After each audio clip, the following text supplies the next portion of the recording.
Let me just begin by saying that paper towels are expensive. It's one of those epiphanies that you tend to have as your items are scanned and your heart dips while noticing you've blown a quarter of your paycheck on a week's worth of groceries. As if choosing a career in creative arts wasn't taxing enough. On the bright side, people in LA were rich. Stupid rich. Which means that the odder your job was, the more you got paid. Closet organization came naturally to me, and thanks to Marie Kondo, this little side business I set up helped get me through most tough days. A friend had recently hooked me onto a website where you could list your services to reach the elite of the elite. That's when I got an offer from an Audrey Salinger that I could not resist. She had left her contact number in the message saying it was a highly paid gig and that she could not reveal more details until I agreed. I picked up my phone and dialed her number. "Hi, you've reached Audrey Salinger," a delicate voice came through on the second ring. "Oh, hey, yeah, this is Karina from the Closet Organization ad. I saw your message." "Karina, I'm so glad you called," she interrupted, her tone changing almost instantly. I didn't have to speak more as she delved right into the details. Audrey worked for the Montgomerys, whose house required quite a bit of refurbishing, and she'd like to start with the closet. It all seemed fine until she mentioned that she had one condition. It would be preferable if you finished in one night. "You can stay over if need be," Audrey spoke. I was a little taken aback to respond, feeling uneasy about the proposal. I wasn't ready to make her a promise that I could not follow through without knowing what I was dealing with. 3,000. Audrey's voice interrupted my thoughts. "Thrice the amount listed on the website. I'll pay you $3,000 if you spend the night and—" "I'll do it. I'll get it done," I told her. I wasn't going to let this opportunity slip by. "Great. I'll text you the rest of the details. Thank you." Audrey cut the call without a second to waste. I woke up early the next day, ready to get a head start on the laborious task that lay ahead. I pulled into the driveway of the address texted to me by Audrey. It was nothing less of a mansion. She had instructed me to let myself in with the key dropped in the mailbox. It amazed me how nonchalant the rich were when it came to safety. I found the key along with an envelope addressed to me. I opened it to find the dollar bills, 3,000 as promised, along with a letter. Carefully placing the money inside my bag, I pinched myself to ensure that I was not dreaming. I opened up the letter. "Dear Karina, I'm sorry I was not able to personally meet you as something came up, but please refer to the following instructions below. You are to only clean the second room on the right downstairs. All other rooms will remain locked. Lock yourself once you're inside and do not open the door if you hear a knock, no matter how many times you hear it. If you find the dollhouse while cleaning, make sure to cover it with the white bed sheet the dolls need to sleep. Please do not forget this. Help yourself to anything in the fridge. The bed's rolled out in the living room sofa. Audrey." I read the letter twice, wondering if she was trying to be funny with her 2 rules. I placed the letter into my bag and let myself in, immediately locking the door behind me. I was not one to break the rules, especially if it came with a shit ton of money.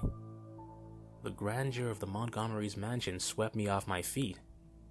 It took me 30 minutes to pick my job off the floor and get to work. In the second room on my right was a walk-in closet, piled with all sorts of things. I believed it belonged to Mrs. Montgomery, as most of the items resembled what would belong to a middle-aged woman. I rolled up my sleeves and got down to it, cleaning, folding, stacking, labeling, only taking a quick half-hour break in between for lunch to grab a sandwich I found in the fridge. I made a mental note to reach home and Google what line of business the Montgomerys were in to afford all this.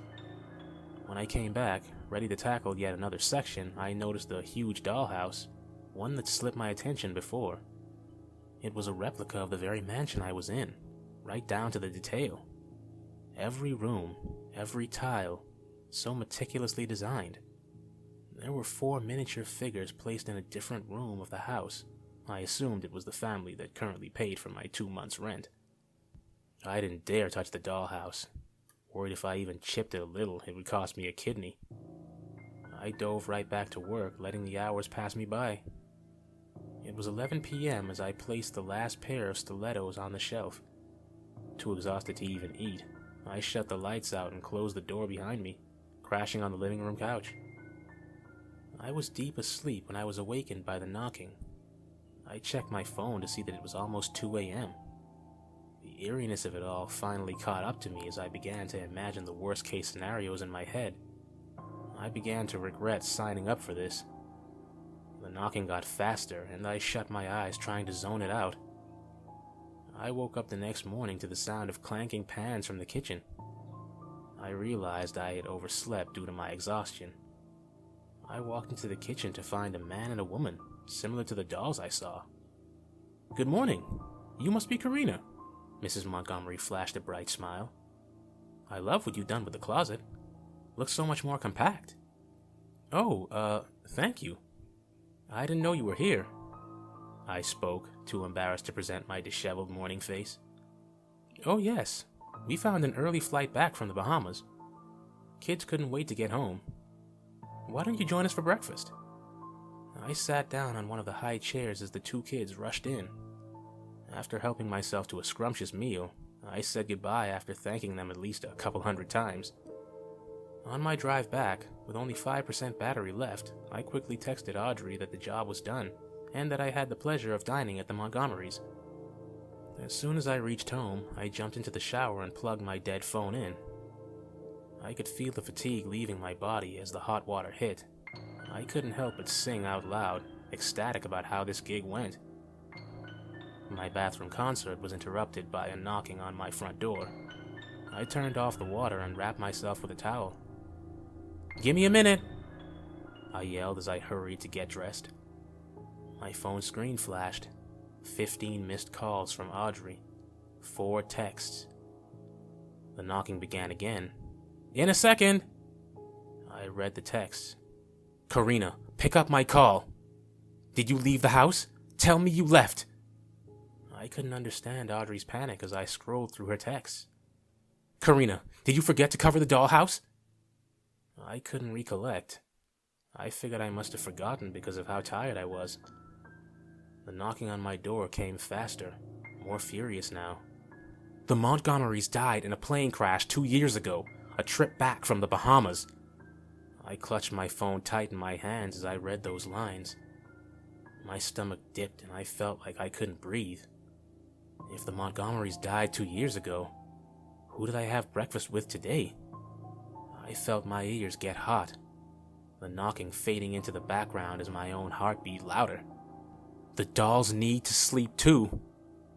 A feeling of dread washed over me as I realized I didn't follow Audrey's instructions. I turned slowly toward my door. The knocking suddenly reminded me of last night at the mansion. My phone buzzed. A new text. My hands shaking beyond control as I opened to read. "Do not open your door."